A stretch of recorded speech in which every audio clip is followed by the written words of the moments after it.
तो आज का टॉपिक है हमारा भाई क्रिया। सबसे पहले क्रिया क्या होती है, ठीक है। जिस शब्द से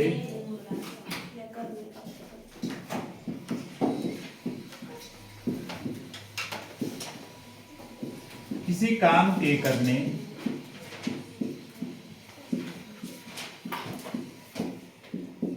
या होने का पता चले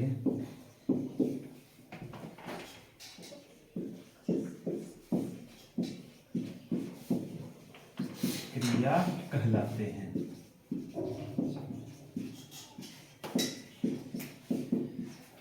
ठीक है, जिस शब्द से किसी काम के करने या होने का पता चले उसे क्रिया कहते हैं। ठीक है, उदाहरण के लिए वह सेब खा रहा है, ठीक है, या बच्चा दूध पी रहा है।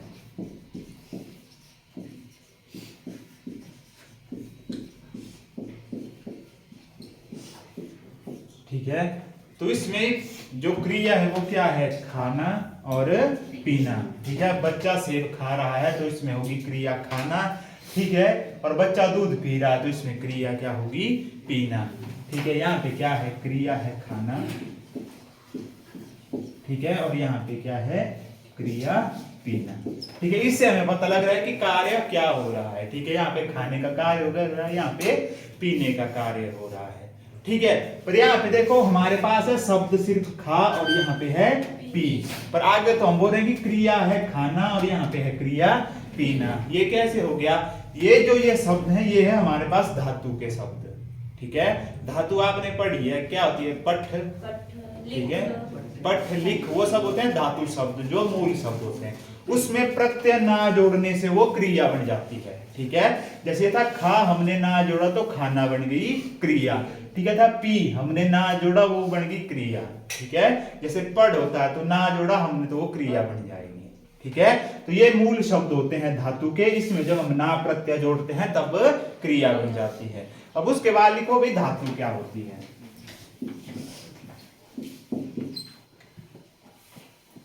ठीक है, क्रिया के मूल रूप को धातु कहते हैं।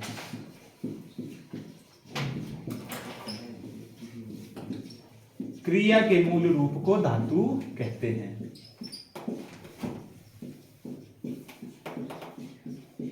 क्योंकि धातु से ही हमारी क्रिया आगे को बनती है। ठीक है, क्रिया के मूल रूप को धातु कहते हैं। धातु में प्रत्यय ना जोड़ देने से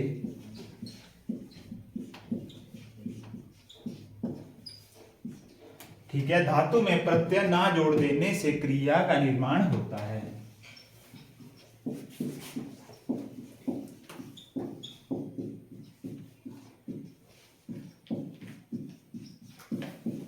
ठीक है, क्या होता है, धातु होती है हमारे पास, उसमें ना जोड़ देने से किसका निर्माण होता है, क्रिया से। जैसे हमारे पास कुछ धातु शब्द है खा, ठीक है, आगे है पी, ठीक है, आगे है जा, ठीक है, आगे है रह।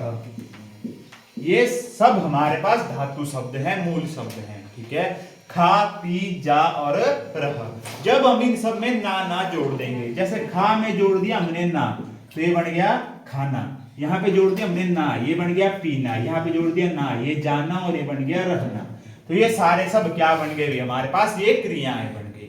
धातु शब्द होते हैं मूल, खा पी जा रह। इस पे जब हम ना प्रत्यय जोड़ेंगे, ठीक है, तब ये आगे जाके क्या बन जाएगी, ये क्रिया बन जाएगी। ठीक है, तो जो हमारे पास धातु होती है, धातु भी दो प्रकार की होती है। ठीक है, धातु के कितने भेद होते हैं, दो। इसको लिख लो सबसे पहले।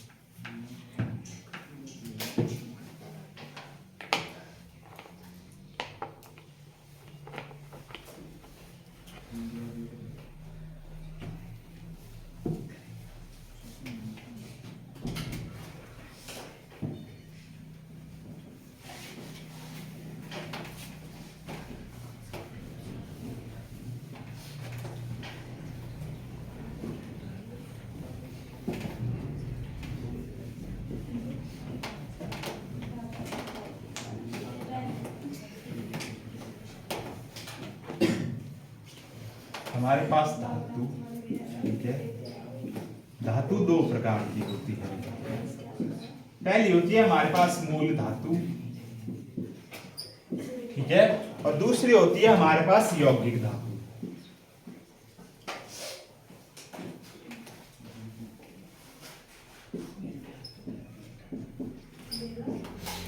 ठीक है, अब मूल धातु क्या होती है? यह स्वतंत्र शब्द होते हैं,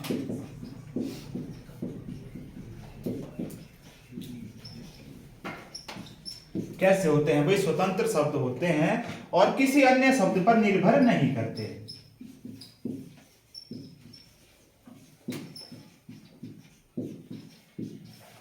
और किसी अन्य शब्द पर निर्भर नहीं करते।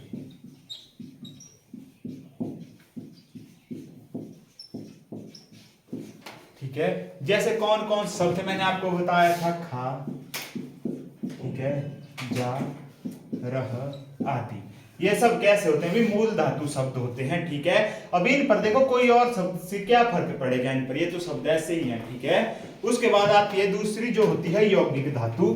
ठीक है, ये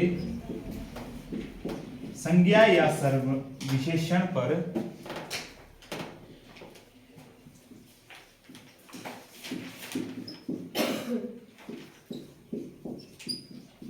प्रत्यय जोड़ने से बनते हैं।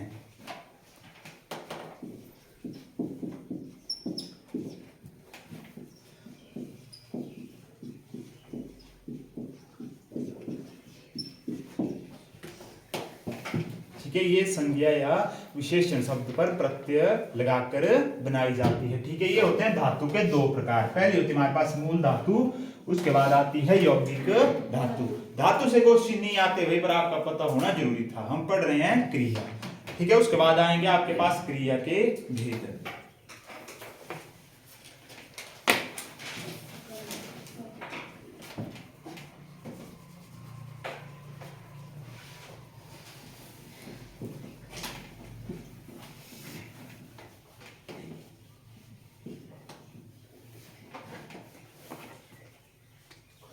क्रिया के भाई दो भेद होते हैं। सबसे पहले होती है मौलिक क्रिया, उसके बाद आती है यौगिक क्रिया।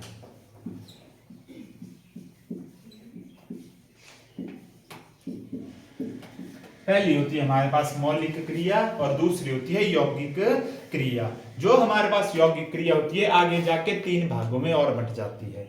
कौन कौन से भाग होते हैं हमारे पास आगे जाके इसमें? ठीक है, पहला होता है इसमें कर्म के आधार पर।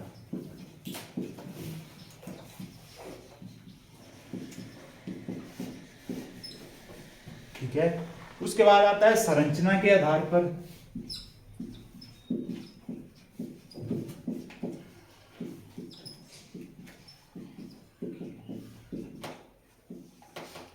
और उसके बाद तीसरा होता है हमारे पास, ठीक है, प्रयोग के आधार पर।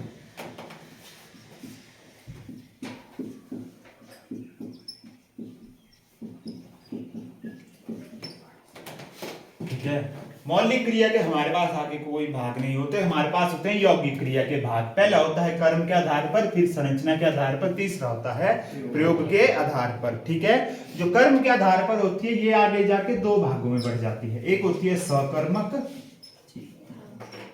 और दूसरी होती है अकर्मक।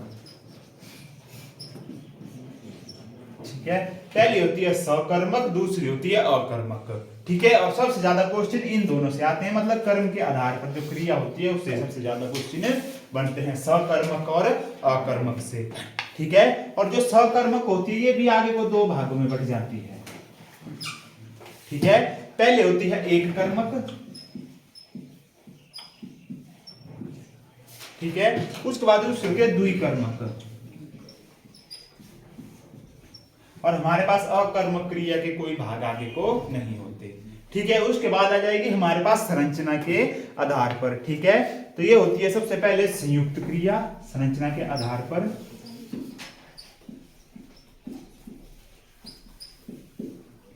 संयुक्त क्रिया, और उसके बाद दूसरी आ गई प्रेरणार्थक क्रिया।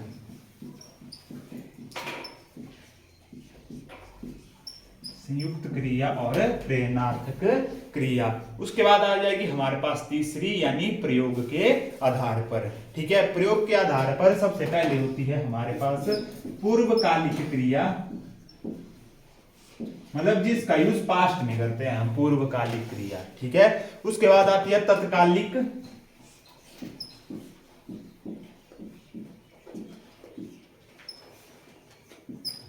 ठीक है, तत्कालिक के बाद आती है सहायक क्रिया। ये होते हैं भाई क्रिया के भेद। और सबसे पहले पढ़ेंगे हम कर्म के आधार पर यानी सकर्मक और अकर्मक क्रिया के बारे में। ठीक है,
सबसे पहले आगे भी मौलिक क्रिया। मौलिक क्रिया क्या होती है?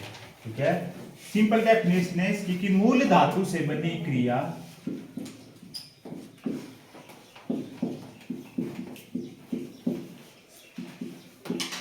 मौलिक क्रिया कहलाती है।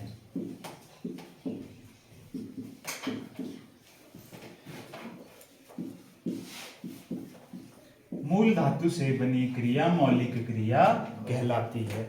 ठीक है, मूल धातु क्या है? आपने पढ़ी है एक धातु, पट धातु पढ़ी है सबने। ठीक है, ये है हमारे पास मूल धातु पट। अब इससे कौन कौन सी क्रियाएं आगे को बन जाएगी? ठीक है, पहले बन गई पढ़ना, ठीक है, उसके बाद बनी पढ़ी, ठीक है, उसके बाद बनेगा पढ़ेगा, उसके बाद बनेगी पढ़ेगी। ठीक है, आगे तो हमारे पास मूल क्रिया क्या थी भाई? मूल धातु क्या थी हमारे पास? पढ़। और इससे आगे कितनी क्रियाएं बनेगी? 1 2 3 4। तो ये क्या होती है भाई? मौलिक क्रिया। मूल धातु से बनी क्रिया को मौलिक क्रिया कहते हैं। ठीक है, मूल धातु थी पढ़ और इससे बन गई पढ़ना, पढ़ी, पढ़ेगा और पढ़ी। ठीक है, ये इतनी सी डेफिनेशन थी इसकी मौलिक क्रिया की। उसके बाद जो मेन है यौगिक क्रिया, और यौगिक क्रिया पर सबसे पहले कर्म के आधार पर।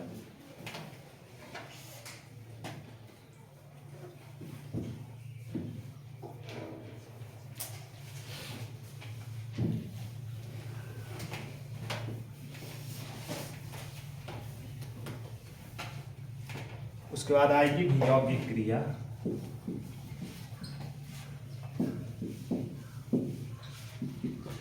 यौगिक क्रिया के बाद फर्स्ट पार्ट क्या थी? कर्म के आधार पर।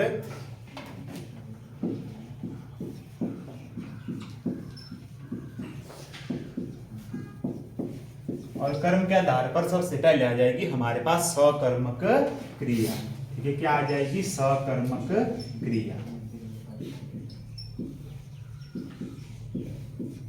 ठीक है, सकर्मक क्रिया क्या होती है? हमारे पास दो शब्द हैं, एक स एक कर्म। तो इसका क्या मतलब होता है? कर्म के साथ। सकर्मक क्रिया का अर्थ होता है कर्म के साथ। ठीक है, जिस क्रिया का प्रभाव कर्म पर पड़ता है, ठीक है,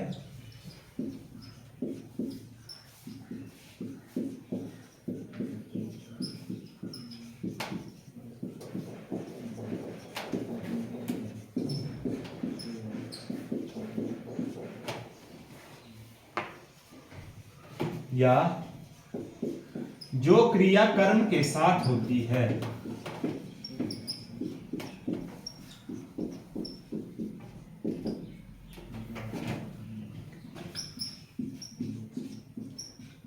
सकर्मक क्रिया कहलाती है।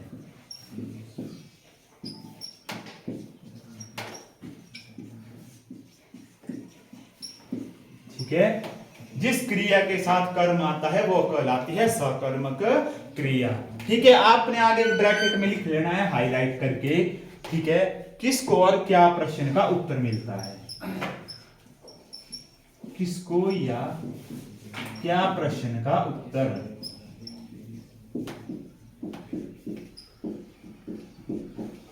ठीक है, किसको या क्या प्रश्न का उत्तर। ठीक है, जैसे मेरे पास है एक एग्जांपल कि अमन संतरा खाता है। ठीक है, मेरे पास है लाइन अमन संतरा खाता है, क्रिया होगी यहां पे क्या। ठीक है, क्रिया क्या होगी क्या, और मैंने बोला कि किसको या क्या प्रश्न का उत्तर मिलेगा। तो मैंने बोल दिया क्वेश्चन की अमन क्या खाता है, मिल गया आपको क्या का जवाब, क्या खाता है, संतरा खाता है। तो ये चीज हुई हमारे पास कर्म। ठीक है, ये चीज क्या हुई, कर्म, और ये हुई हमारे पास क्रिया।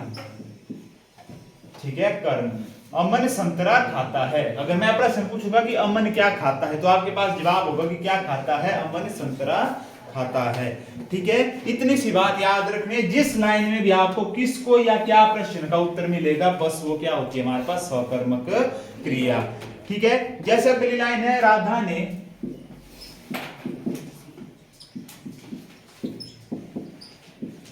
ठीक है श्याम को कहा। यहां पे है क्रिया क्या है हमारे पास, कहा, और मैं बोलूंगा कि राधा ने किसको कहा। ठीक है, तो मिलेगी जवाब क्या कहा, राधा ने श्याम को कहा। तो ये श्याम क्या होगा भाई, ये हमारे पास कर्म होगा। ये होती है हमारे पास सकर्मक क्रिया, जिसमें कर्म होता है। कर्म का पता आप किससे लगाओगे, जिसमें किसको या क्या प्रश्न का उत्तर मिलेगा। ठीक है, इस बात को हाईलाइट कर लेना कि किसको या क्या प्रश्न का उत्तर होगा। ठीक है, जिस शब्द लाइन में भी किसको या क्या प्रश्न का उत्तर मिलता है वो होती है हमारे पास सकर्मक क्रिया। अब सकर्मक क्रिया के भी आगे दो भाग है, पहले होती है एक कर्मक, दूसरी होती है द्विकर्मक। ठीक है, लिख लो इसको।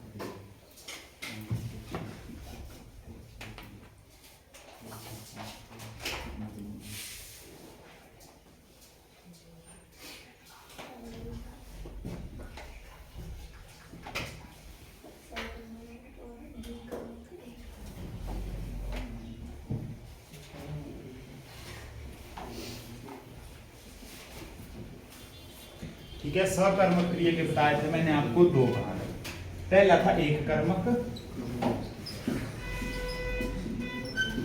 और दूसरा था द्विकर्मक। पहली थी एक कर्मक, दूसरी थी द्विकर्मक। अब एक कर्मक का क्या अर्थ है, ठीक है, जिसमें एक ही कर्म हो,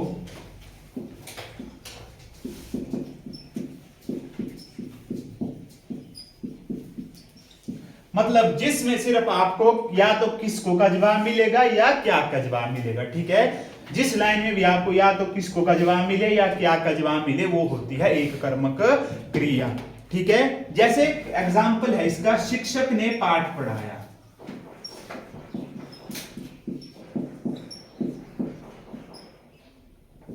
शिक्षक ने पाठ पढ़ाया। ठीक है, तो सवाल है आपके पास कि शिक्षक ने क्या पढ़ाया, तो आपके पास उसका जवाब है क्या पढ़ाया भाई, पाठ पढ़ाया। तो ये होगा कर्म, और सिर्फ एक ही कर्म है हमारे पास।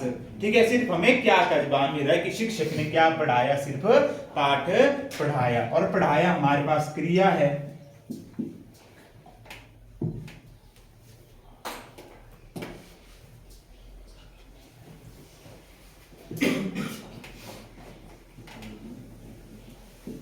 राम को मोहन ने मारा,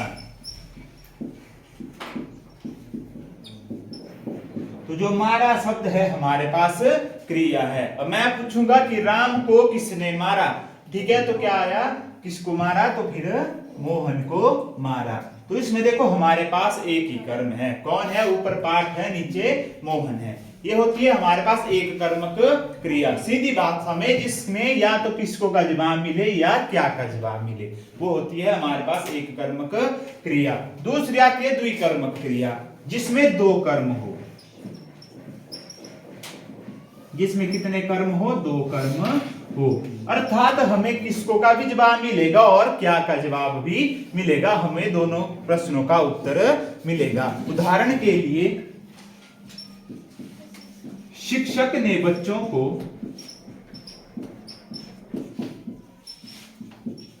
पाठ पढ़ाया, शिक्षक ने बच्चों को पाठ पढ़ाया। ठीक है, अब देखो क्या प्रश्न पड़ेगा, शिक्षक ने किसको क्या पढ़ाया।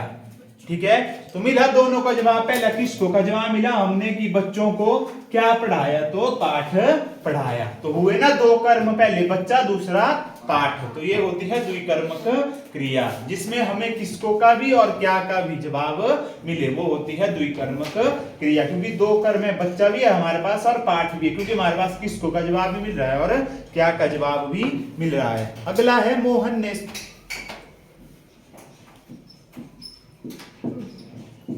ने सोहन से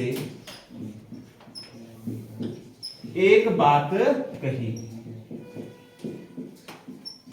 तो यहां पे कही हो गई हमारे पास क्रिया। अब प्रश्न होगा मोहन ने किसको क्या कहा, तो क्या जवाब होगा, मोहन ने सोहन से एक बात कही, या मोहन ने सोहन को एक बात कही। तुम्हारे पास दोनों प्रश्नों का उत्तर मिल रहा है यहां पर। ठीक है, तो जिसमें दोनों प्रश्नों का उत्तर मिलेगा वो होगी द्विकर्मक क्रिया। प्रश्न क्या है हमारे पास, किसको और क्या। ठीक है, जिसमें सिर्फ एक का ही मिलेगा वो होती है एक कर्मक क्रिया, जिसमें दोनों का जवाब मिलेगा वो होती है द्विकर्मक क्रिया। ठीक है,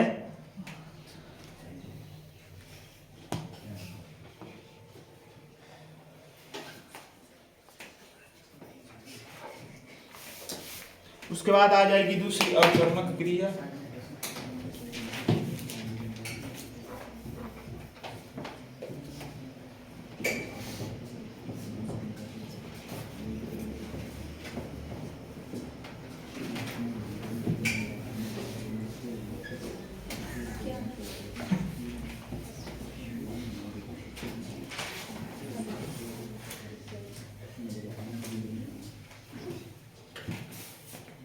उसके बाद अगली आ गई हमारे पास अकर्मक क्रिया। ठीक है, अकर्मक क्रिया का मतलब होता है बिना कर्म के, जिसमें कोई कर्म नहीं पड़ता।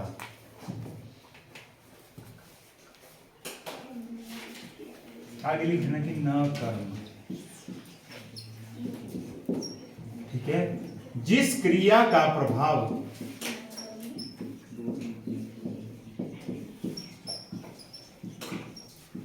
कर्म पर नहीं पड़ता, किस पर नहीं पड़ता, कर्म पर नहीं पड़ता है। ठीक है, आगे आपने लिख लेनी जो इंपॉर्टेंट लाइन है कि कौन प्रश्न का उत्तर,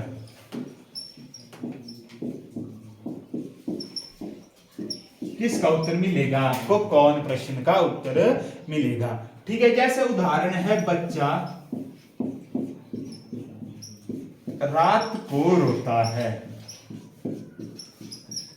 ठीक है, तो अगर मैं यहां पे प्रश्न करूंगा कि कौन रात को रोता है, तो उसका जवाब आपके पास होगा कि कौन रोता है रात को, बच्चा रोता है।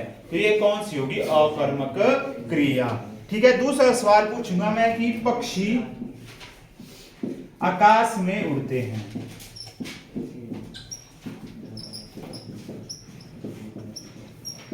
ठीक है, तो कौन आकाश में उड़ते हैं भाई, पक्षी आकाश में उड़ते हैं, तो आपको मिल रहा है ना कौन प्रश्न का उत्तर।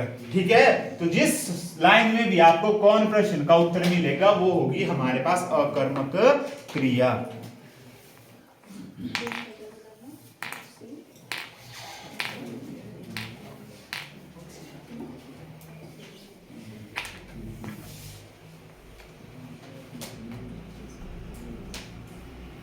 अब जैसे मैंने आपको था सकर्मक में, अभी इसी लाइन को ले लो सकर्मक में। सकर्मक में चाहिए होता आपको जवाब किसको और क्या, तो उसको देखो आ रहा है कुछ भी, पक्षी क्या में उड़ते हैं, ऐसा होगा कि पक्षी किसको उड़ते हैं, ठीक है, कहाँ होगा, पर कहाँ थोड़ी है, पहले हमारे पास क्या और किसको, दूसरा है कौन, जिसमें इन शब्दों का उत्तर मिलेगा वही होगी। जैसे सोहन जोर से हंसता है,